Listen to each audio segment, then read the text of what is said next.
제게는 가족보다 더 가깝다고 생각했고 제 인생이 끝날 때까지 평생 함께 할 줄 알았던 친구가 있습니다. 하지만 그런 친구에게 저는 결국 배신을 당하고 말았습니다. 친구와 저는 흔히 말하는 어릴 적부터의 친구 사이는 아니었지만 그 누구보다도 서로를 가장 잘 알고 가까웠다고 생각했고 또 의지했었던 사이였죠. 우선 저는 30대 초반이며 서울 토박이로 생활을 하고 있습니다. 그 친구를 처음 알게 된 지도 벌써 10년이 훌쩍 넘은 얘기죠. 친구를 처음 알게 되었을 때는 대학교 때 시절 알게 되었습니다. 처음 대학교를 가는 날 마치 학창 시절처럼 낯선 사람들이 가득했죠. 그런데 제 옆자리에 앉았었던 그 친구는 제게 먼저 말을 건넸습니다. 자신은 어릴 때부터 제주도에서 자라서 낯선 환경이라 저에게 잘 부탁한다고 하더라고요. 근데 저도 서울에 살았을 뿐이지 여기 있는 모든 게 다 낯설고 부담스러운데 이런 부탁을 하니 뭔가 부담스럽긴 했지만 반갑기는 하더라고요. 근데 그 친구의 성격은 그렇게 타고난 사람이었죠. 처음 보는 사람에게도 아무렇지 않게 다가가는 그런 성격의 친구였습니다. 그때 당시에는 저도 너무 부담스러운 자리였기에 말을 걸어주니까 고마웠습니다. 제게는 낯선 환경에서 도움이 돼주었던 친구였죠. 그 친구와 저는 어떻게 보면 아무도 모르는 낯선 사람들 가운데 처음으로 친구가 된 셈이었습니다. 그래서 같이 많은 시간을 함께 붙어 다녔고 결국 동아리까지 같이 들어가게 되었습니다. 지금은 그렇지 않겠지만 제가 대학교 생활을 할 때만 해도 특정 동아리는 마치 군대 마냥 군기가 엄청 강했습니다. 저는 동아리 활동은 취미라는 생각이 강했었고 언제든지 그만두면 그만이지라는 생각이 있었습니다. 하지만 그때 당시 제가 그 동아리에 들어가게 된 이유가 있었죠. 왜냐하면 지금의 제 아내가 그때 제가 짝사랑했었던 여자였습니다. 대학교에 오자마자 반했던 여자였죠.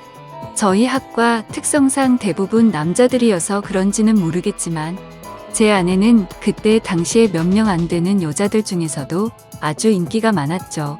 지금에서야 하는 말이지만 저 말고도 고백을 많이 받았다고 했던 걸 들었습니다. 아무쪼록 저는 신입생 환영회에서 제 아내를 처음 만나게 되었고 예쁜 외모에 밝고 털털한 성격에 첫눈에 반하게 되었습니다. 그래서 가까이 지내고 싶었고 매일같이 보고 싶었죠.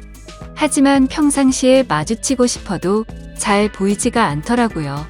그래서 저는 도대체 왜 잘 보이지가 않나 싶어서 원인을 찾아봤습니다. 알고 보니 제 아내는 학과 생활보다도 동아리에 더 뜻이 깊었던 건지 수업 시간 외에는 늘 동아리에 있더라고요. 그래서 잘 보이지 않는 이유가 동아리 때문이란 걸 알게 된 후로 저는 그 동아리에 가입을 하게 되었습니다. 근데 제 친구도 제가 가입한 동아리를 따라서 가입하더라고요. 그때는 단순히 저를 따라서 가입한 걸로만 알고 있었습니다. 그것도 10년이 넘게 그런 생각을 갖고 있었던 거죠. 그때 당시에는 많은 게 즐거웠습니다. 성인이 되고 나서 술을 마시는 것도 새롭고 즐거웠고 동아리에 가서 스트레스를 받을지언정 제가 사랑하는 아내를 매일같이 볼 수 있었으니까요. 그런데 그런 마음만 가지고 적성에 맞지 않는 동아리에서 오랜 시간을 보내기에는 많은 고통이 뒤따르더라고요. 제가 동아리에 별로 관심이 없는 걸 알아챘는지 바로 윗기수의 남자 선배 한 명이 어느 순간부터 저를 자꾸만 건들더라고요. 니까짓게 왜 여기 와서 물을 흐리냐. 이따위로 시간 때울 거면 꺼지라고 하더라고요. 저는 자존감이 너무 무너졌고 화가 나서 그만둬 버릴까라는 생각을 한 두 번 한 게 아니었습니다. 하지만 제가 좋아하던 아내가 동아리에 있었기에 차마 그럴 수가 없었죠. 그러다 저는 선배가 하는 말에 도저히 참지를 못했고 큰 각오를 하고 결정을 했습니다. 내가 나가는 일이 있더라도 고백은 하고 나가겠다라고 말이죠. 그래서 고백을 하려고 몇 날 며칠을 기다렸습니다. 그러다 때마침 고백을 할 수 있는 기회가 생겼죠. 저는 시험 기간이라 공부를 했고 밥을 먹고 잠깐 잠이나 잘까 해서 동아리 방에 들렸더니 제 아내가 혼자서 동아리에서 있었던 거죠. 그래서 저는 무조건 오늘 고백을 해야 하는 기회이구나 싶었고 제 진심을 담아서 고백을 하게 되었습니다. 하지만 그 말을 듣던 곧장 아내는 장난치지 말라며 저의 고백을 거절했었죠. 그래서 저는 장난으로 하는 말이 아니고 당신 때문에 관심도 없는 동아리에 가입까지 했다고 말했습니다. 그러자 아주 오랫동안 깊은 생각에 잠겨서 고민을 하더라고요. 그러면서 자신은 고민할 게 있다면서 생각을 해보고 대답을 해준다고 했습니다. 그날로부터 일주일 정도를 기다렸습니다. 제 아내는 저의 고백을 받아주게 되었고 저희는 교제를 시작하게 되었죠. 그 이후 저는 동아리를 탈퇴하려고 했지만 여자친구가 여기에 있는데 다른 남자들이 찝쩍거릴 것 같아서 결국 끝까지 버텼었죠. 하루하루가 행복했었고 대학교를 오기 잘했다고 생각했습니다. 첫눈에 반했던 여자와 연애를 하게 되었고 평생을 함께할 만큼 마음의 단짝이라고 생각되는 절친한 친구가 생겼으니까요. 저와 아내는 자연스럽게 친구도 함께 자주 다니게 되었습니다. 그러다 결국 저는 군대를 가게 되었고 친구는 미국에서 출생만 한 미국 시민권자였기에 군대를 면제받게 되었죠. 저는 친구에게 말했습니다. 여친에게 다른 남자들이 절대로 찝쩍거리지 못하게 잘 부탁한다고요. 그러자 친구는 그런 걱정은 하지 말라며 건강히 잘 다녀오라고 했고 저는 그렇게 군대를 가게 되었습니다. 제 아내에게는 정말 미안하고 고마웠습니다. 서로 만나게 된 지 1년밖에 안 됐을 때 혼자 내버려 두고 가야 했기 때문이죠. 그리고 2년을 한결같은 마음으로 기다려주는 모습에 제가 평생 책임을 져야겠다 생각을 했습니다. 그렇게 저와 아내는 군대를 다녀온 시간을 포함해서 5년이라는 길다면 긴 시간 동안 교제를 하게 되었고 곧바로 결혼을 하게 되었습니다. 그리고 나서 제 친구는 제가 결혼을 한 뒤로 자신의 고향인 제주도로 다시 돌아가게 되었죠. 친구는 제주도로 돌아가게 된 후에 부모님의 지원을 받아서 해양 레저숍을 운영하더라고요. 그렇게 사업을 성공적으로 이룬 친구는 젊은 나이에 억대가 넘는 연봉으로 성공한 삶을 이루었고 저는 그저 그런 평범한 직장에 취직을 하게 되었습니다. 그렇게 친구는 1년에 한 번 정도씩 얼굴을 보게 되었죠. 하지만 너무 친했던 친구라서 아주 오랜만에 보더라도 어제 만난 듯이 전혀 거리낌이 없었고 저희는 늘 그렇듯 우정을 다져가고 있었습니다. 그러다 얼마 전 친구는 이번에 비즈니스상 미팅이 있어서 서울로 온다고 하더라고요. 반가운 마음에 아내의 허락도 구하지 못한 채 저희 집으로 꼭 오라고 말했습니다. 막상 말하고 나서 끊고 나니 아차 싶더라고요. 그래서 아내에게 어렵게 말을 했죠. 성원이가 다음 주에 서울 올라와서 집으로 오라고 했는데 괜찮아? 라고 하자 아내는 잠깐 멈칫하더니 그럼 괜찮지라고 대답을 하더라고요. 저는 아내가 이해를 해주어서 다행이구나 싶었습니다. 며칠이 지난 뒤 친구는 서울로 올라오게 되었고 일을 마치고 저희 집으로 찾아왔습니다. 아내는 친구에게 간단히 인사를 하고는 술상을 차리러 갔고 친구와 저는 오랜만에 만나서 시간 가는 줄도 모르고 술자리를 가지게 되었죠. 그렇게 한창 술을 마시고 자고 일어났더니 친구는 여전히 잠을 자고 있었고 저는 늦잠을 자버리는 바람에 정신없이 출근을 했습니다. 그리고 나서 퇴근을 하고 집으로 들어갔더니 친구와 제 아내가 마주 앉아서 밥을 먹고 있더라고요. 저는 친구에게 내려간 줄 알았더니 아직 안 갔어? 라고 묻자 친구는 아직 일이 덜 끝나서 며칠만 더 있다가 간다고 하더라고요. 그러자 아내는 서울에 아는 사람도 없고 여기에 친구가 있는데 굳이 딴 데 가지 말고 저희 집에서 머물러도 된다고 말하더군요. 친구는 너무 민폐가 아니냐며 괜찮냐고 하는데 뭐라고 하겠습니까? 아내도 괜찮다고 하는데 친구가 되어 가지고 다른데 가서 자라고 할 수도 없었죠. 저도 네가 괜찮으면 여기에서 지내도 된다고 했고 친구는 곧바로 고맙다고 대답을 했습니다. 아내는 저도 앉아서 같이 밥 먹자며 밥을 차려주는데 뭔가 기분이 이상하더군요. 열심히 일하고 집에 들어왔더니 아무리 친구라지만 아내와 단둘이서 밥을 먹고 있다는 게 찜찜했습니다.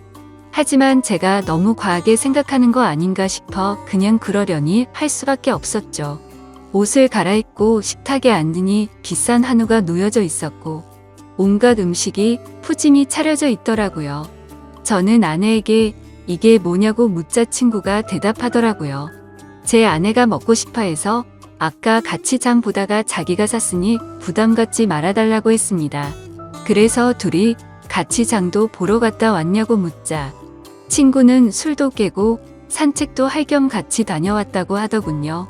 아무리 친한 친구라도 그렇지 이건 아니다 싶었고 그때부터는 기분이 좋지가 않았습니다. 그리고는 그날은 평소에 술은 입에도 대지 않던 아내도 합세하여 셋이서 술을 마시게 되었죠. 어느 정도 술이 들어가자 갑자기 아내는 친구에게 온갖 칭찬을 하더군요. 어떻게 너는 나이가 먹어도 아직도 예전 그 모습 그대로냐며 섬에 살아서 그런지 피부도 까무잡잡한 게 왜 이렇게 몸이 좋냐며 묻더라고요. 그러자 친구는 만져볼래? 하면서 힘을 주더니 그걸 또 만져보고 아내는 좋다고 웃더라고요. 그때부터는 그냥 기분이 더러웠습니다. 남편을 옆에 두고 이것들이 무슨 짓거리인가 싶었죠. 저는 조용히 술만 마셔댔고 친구와 아내는 약간은 제 눈치를 본 건지 화제거리를 돌리더군요. 아내는 친구에게 요즘 경기도 안 좋을 텐데 제주도에도 피해가 크지 않냐며 물었고 친구는 자신이 하는 사업은 관광지 특혜를 받아서 그런지 크게 영향을 받지 않아 딱히 문제가 없다고 하더라고요.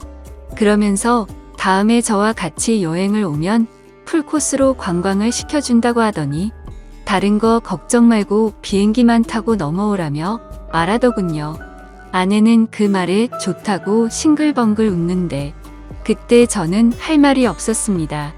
사실 아내에게 미안한 일이 있었던지라 거기다 대고 제가 뭐라고 말도 못했었죠. 결혼하고 얼마 지나지 않은 시점에 저는 지인의 권유에 투자를 하게 되었고 결국에는 사기를 당했습니다. 그때는 아내에게 조금 더 안락한 삶을 살게 해주고 싶은 마음에 과감히 투자를 했지만 오히려 빚더미에 안게 만들어서 생활을 더 힘들게 만들어버렸죠. 그래서 비싼 한우 같은 건 꿈도 꾸지 못했고 여행이라고는 신혼여행 이후로 단 한 번도 가지 않았으니 저는 도저히 할 말이 없었습니다. 기분도 좋지 않고 화를 내기도 애매한 마음에 그만 자리를 끝내고 싶었죠. 그래서 저는 제가 자리에서 일어나면 술자리가 끝날 줄 알고 말했습니다. 오늘은 피곤해서 먼저 일어날게라고 했더니 친구는 벌써 자려고 아쉬운데 조금 더 마시지 하더니 그럼 피곤할 텐데 먼저 들어가서 쉬어 우리는 조금만 더 마실게라고 하더군요. 그러자 아내도 일어날 생각이 없는지 내일은 지각하지 말고 알람 꼭 맞춰놓고 자라고 하더라고요. 속으로 진짜 부글부글 끓었습니다. 자존심이 상해서 다시 앉기도 뭐했고 그냥 샤워를 해버리고는 자러 먼저 들어갔습니다. 그런데 그 기분으로 잠이 올 리가 없죠.